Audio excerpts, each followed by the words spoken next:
Le pensophone. Écoutez, il y a tant à voir. Le 19e siècle en 10 romans. Par Sophie Doudet, professeure de culture générale à Sciences Po Aix.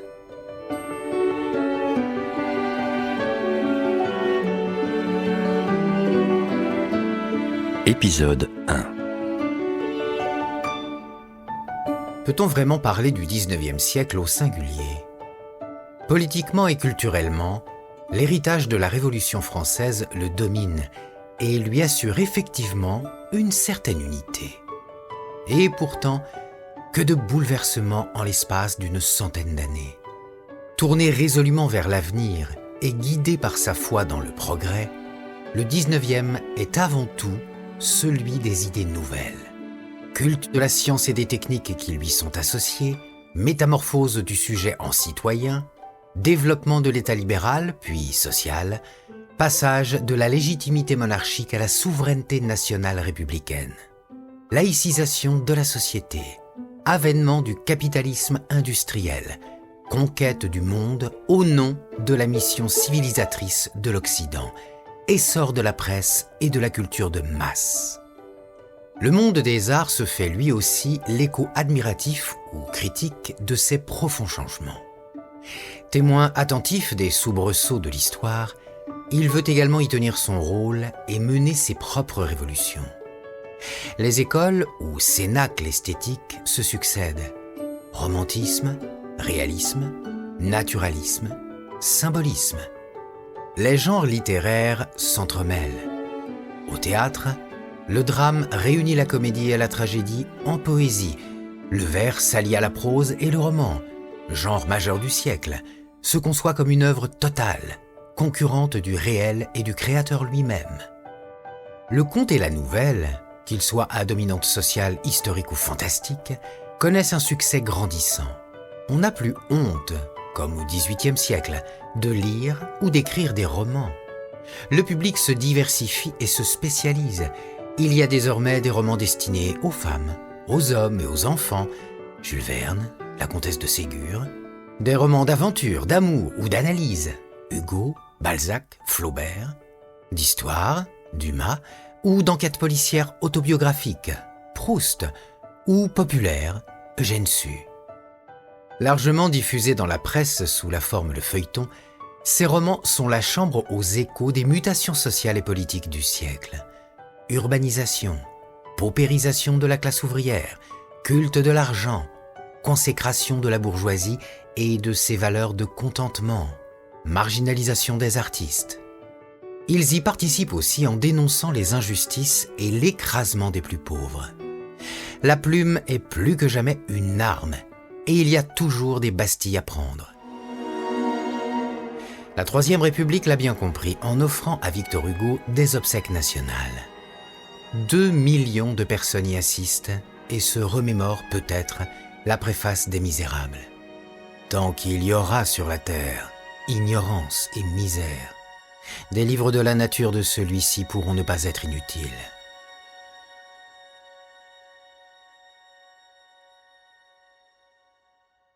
Chateaubriand, René, 1802. Levez-vous vite, orage désiré, qui devait emporter René dans les espaces d'une autre vie.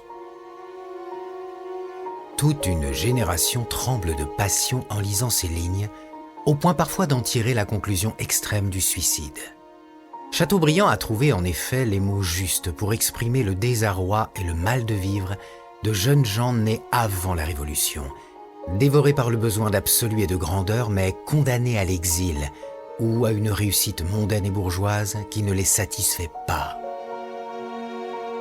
Bientôt, le mythe de Napoléon les fera rêver et le ministre Guizot leur offrira comme seul horizon son injonction laborieuse. Enrichissez-vous. Leur déchirement est dramatique. Le héros de Chateaubriand doit ainsi beaucoup à la vie de son créateur, qui lui donne non seulement son nom, mais aussi une partie de ses souvenirs d'enfance, passés au château de Combourg en Bretagne. Proche de sa sœur Amélie, Lucile dans la réalité, René se promène dans la lande et projette les fougueux sentiments qui l'habitent sur les paysages contrastés qu'il contemple. Instable et en proie aux vagues des passions, le jeune homme voyage. À son retour, il découvre que sa sœur est entrée au couvent pour ne pas céder à l'amour qu'elle lui porte. Il s'exile alors en Amérique. Chateaubriand, aristocrate, a lui-même fui la France révolutionnaire et se réfugie dans une tribu d'Indiens, les Natchez, qui vivent en communion avec la nature. Il se marie, mais lorsqu'il apprend la mort subite de sa sœur, il sombre dans le désespoir. Il finit par mourir à son tour dans une bataille qui oppose les Français aux Indiens.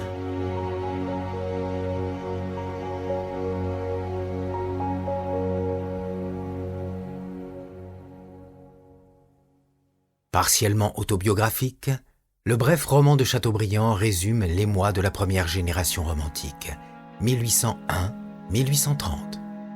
Héritière de la rationalité des Lumières, elle est amputée de la religion et erre, sans but, en manque de sacré. Elle cherche dans la nature déchaînée le reflet de son désordre intérieur, mais désabusée et sans illusion, elle est fatalement tentée par la mort. Si René va jusqu'au bout de son spleen, Chateaubriand, lui, survit à son désespoir. Rentré d'exil, il se rapproche un temps de Napoléon, puis occupe sous la monarchie des fonctions diplomatiques. Il sera surtout l'immense mémorialiste de son temps dans les Mémoires d'outre-tombe. Il s'éteint en 1848, phare de toute une génération d'écrivains. « Je veux être Chateaubriand ou rien », aurait ainsi affirmé en 1816 un adolescent de 14 ans nommé Victor Hugo.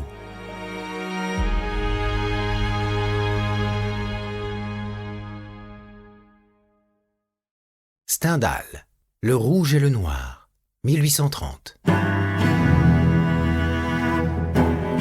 Tu liras donc toujours ces maudits livres, hurle le père Sorel à son fils Julien. La scène est connue. Le jeune homme qui lisait, perché sur une poutre de la toiture de la scierie paternelle, au lieu de travailler, lâche son ouvrage qui tombe dans la rivière.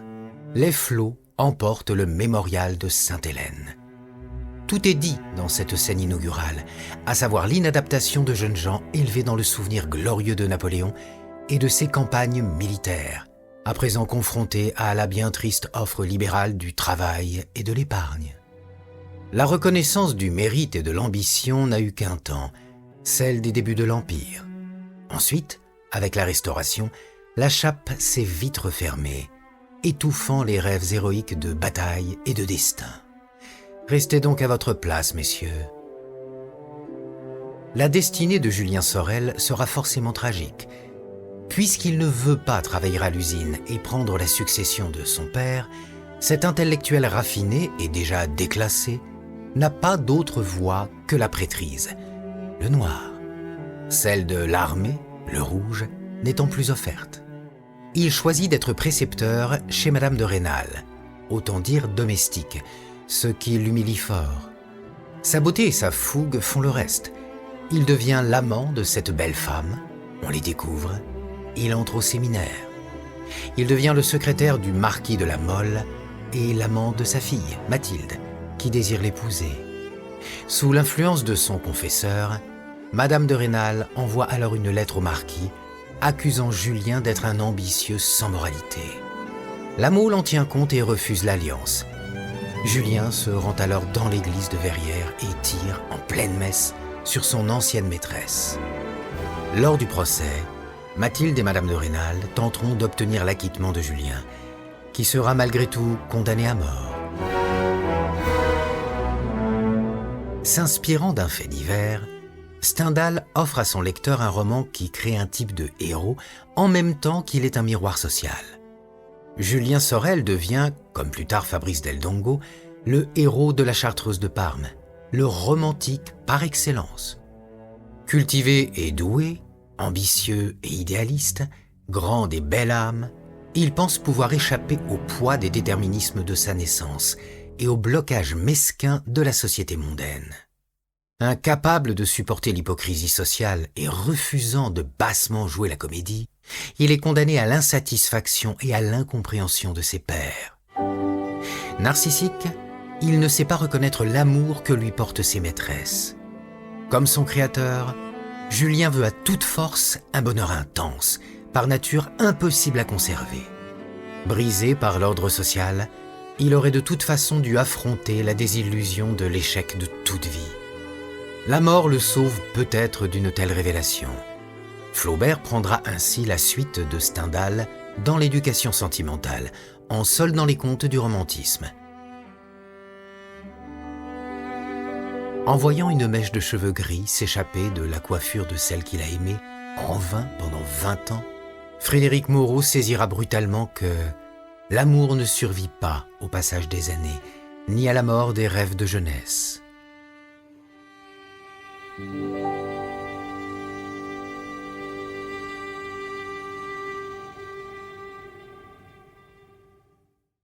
Vous venez d'écouter le premier épisode de cette série. Retrouvez-en l'intégralité sur lepensophone.fr.